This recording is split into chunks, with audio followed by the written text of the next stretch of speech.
श्री राधे। जागरण 9 दिसंबर 2021। गति 120 शब्द प्रति मिनट।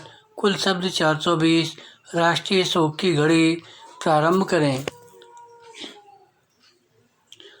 तमिलनाडु के पर्वतीय इलाके में हेलीकॉप्टर दुर्घटना में chief of defence staff general Bipin Rawat और उनकी पत्नी के साथ 11 सैन्य अफसरों कर्मियों का निधन मुझे समूचे राष्ट्र को शोकाकुल करने वाली त्रासदी है। चूँकि सैन्य तंत्र को एक बड़ी क्षति का सामना करना पड़ा है, इसलिए वह देश के जनमानस को विचलित करने वाली है।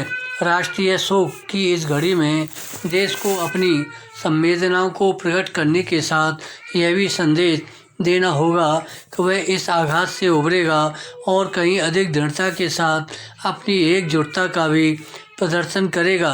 यह घटना इसलिए और अधिक अकल्पनीय एवं आघातकारी है क्योंकि जनरल रावत और उनके सहयोगी वायुसेना के सबसे सुरक्षित माने जाने वाले हेलीकॉप्टर में सवार थे।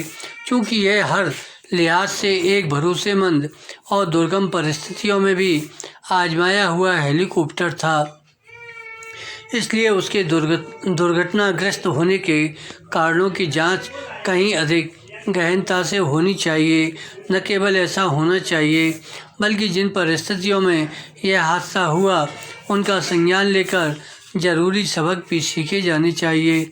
वास्तव में भविष्य में ऐसे हादसों से बचने के लिए जो भी संभव हो वह सब प्राथमिकता के आधार पर किया जाना चाहिए। जनरल बिपिन रावत के रूप में देश ने अपने पहले चीफ ऑफ डिफेंस स्टाफ को ही नहीं बल्कि एक अप्रतिम योद्धा को भी खोया है। वह जितने बहादुर उतने ही बेबाक थे। वह हर चुनौती का सामना करने के लिए सदैव न केवल तत्पर दिखते थे बल्कि अपनी बातों से जनता को यह भरोसा भी दिलाते थे कि उनके नेतृत्व में देश सुरक्षित हाथों में है। यह बात उनके जैसा कोई असाधारण योद्धा ही कह सकता था कि भारतीय सेनाएं 2.5 मोर्चों पर लड़ने वाली यानी चीन और पाकिस्तान के साथ देश में छिपे शत्रुओं का भी सामना करने में सक्षम है।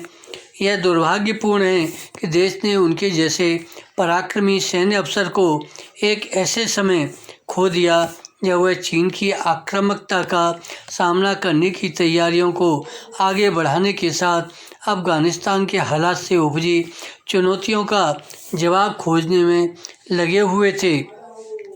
चीफ ऑफ डिफेंस स्टाफ के रूप में जब वह देश के सैन्य तंत्र को नया आकार देने में लगे हुए थे तब उनका जाना कहीं दुखद है।